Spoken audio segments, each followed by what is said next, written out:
আসসালামু আলাইকুম, সবাইকে স্বাগতম। প্রিয় শিক্ষার্থী বন্ধুরা, আজকে আমি এই যে প্রথম অধ্যায়ের জ্ঞানমূলক 5টা প্রশ্ন খুব কম সময়ে আলোচনা করার চেষ্টা করব।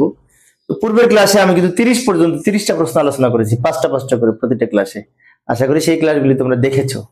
এখানে 31 নম্বর প্রশ্নে বলা আছে ফাজি লজিক কি, 32 নম্বরে বলা আছে রোবট কি, 33 নম্বরে কি রোবোটিক্স কি, 34-এ রোবটের গঠনের উপাদান সমূহ এবং 35-এ বলা আছে অ্যাকচুয়েটর কি। এগুলি আলোচনা করব। তো আলোচনায় আছি আমি মোহাম্মদ সিরাজুল ইসলাম। প্রথমে 31 নম্বর প্রশ্ন, ফাজি লজিক হচ্ছে এক ধরনের কৃত্রিম বুদ্ধিমত্তা। ফাজি লজিক হলো এক ধরনের কৃত্রিম বুদ্ধিমত্তা। এটি সাধারণত সত্য মিথ্যার উপর ভিত্তি করে কোনো সমস্যার সমাধান করে। ইয়েস নো, ট্রু ফলস এর উপর ভিত্তি করে বিভিন্ন সমস্যার সমাধান করে। এই ধরনের কৃত্রিম বুদ্ধিমত্তাকে বলা হয় ফাজি লজিক। সহজ সংজ্ঞা, তাই না? এটাই বইতে এমন ভাবে লেখা আছে শিক্ষার্থীদের বুঝতেই প্রবলেম। আমি সহজভাবে আলোচনা করি। ফাজি লজিকের দিয়ে সমাধানের ক্ষেত্রে সাধারণত বাইনারি শূন্য এবং এক বা হা না এর মাধ্যমে বের করা হয়। আমরা জানি শূন্য বলতে মিথ্যা বোঝায়, এক বলতে সত্য বোঝায়। তো আমাদের 1 মার্কের জন্য উপরেরটুকু লিখলে হবে। ফাজি লজিক হলো এক ধরনের কৃত্রিম বুদ্ধিমত্তা যেখানে সত্য মিথ্যা এর উপর ভিত্তি করে কোনো সমস্যার সমাধান করা হয়। This is fuzzy logic. সহজ। রোবট কি? রোবট হচ্ছে যন্ত্র মানব। সহজ সংজ্ঞা, রোবট হচ্ছে যন্ত্র মানব। যে যন্ত্র মানুষের ন্যায় কাজ করে তাকে রোবট বলে। মানুষের ন্যায় কাজ আর ছাড়া আরো কাজ করতে পারে রোবটে। অর্থাৎ রোবট হচ্ছে এক ধরনের ইলেকট্রোমেকানিক্যাল যান্ত্রিক ব্যবস্থা যার মাধ্যমে যেটি কম্পিউটার দ্বারা নিয়ন্ত্রিত হয়। রোবট হচ্ছে যন্ত্র মানব যেটি কম্পিউটার দ্বারা নিয়ন্ত্রিত হয়।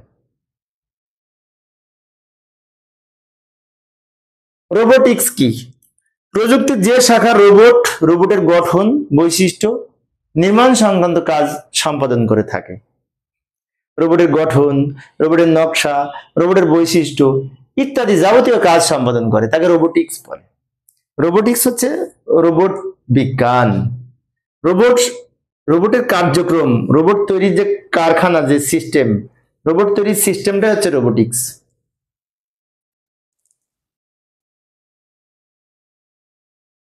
রোবটের বিভিন্ন উপাদান সমূহ কি কি? রোবট গঠনের ক্ষেত্রে বিভিন্ন উপাদান ব্যবহার করা হয়। যেমন প্রথমে আসে অ্যাকচুয়েটর, পাওয়ার সিস্টেম, প্রোগ্রামকৃত মস্তিষ্ক বা কম্পিউটার প্রসেসর যাকে বলে। এরপরে আসে ইলেকট্রিক সার্কিট, অনুভূতি, ম্যানিপুলেশন। একটা ব্যাখ্যা দিচ্ছি। অ্যাকচুয়েটর হচ্ছে বিভিন্ন পার্টস, একটার সাথে একটা যে পার্ট, হাত পায়ের মতো যে সমস্ত রোবটের হাত পায়ে সিস্টেমগুলোকে অ্যাকচুয়েটর বলে।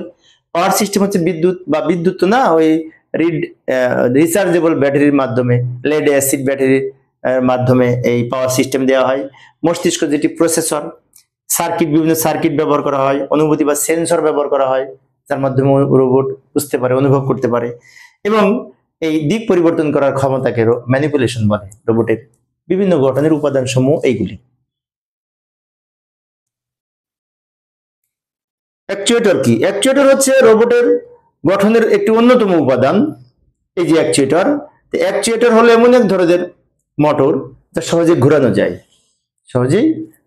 যায়। রোবট তৈরির ক্ষেত্রে অ্যাকচুয়েটর এমন এক ধরনের মোটর যা সহজেই ঘোরানো যায়। অ্যাকচুয়েটর রোবটের একটি গুরুত্বপূর্ণ উপাদান যা মানুষের হাত পা পেশির সাথে তুলনা করা হয়। মানুষের যেমন হাত আছে, পা আছে, রোবটের হাত পা পেশি এগুলাকে অ্যাকচুয়েটর বলা হয়। এই হচ্ছে 5টা প্রশ্ন। সামনের দিন আরো 5টা প্রশ্ন আলোচনা করব। এই 5টা প্রশ্ন আলোচনা করবো সামনের দিন। দেখার আমন্ত্রণ রইল। খোদা হাফেজ।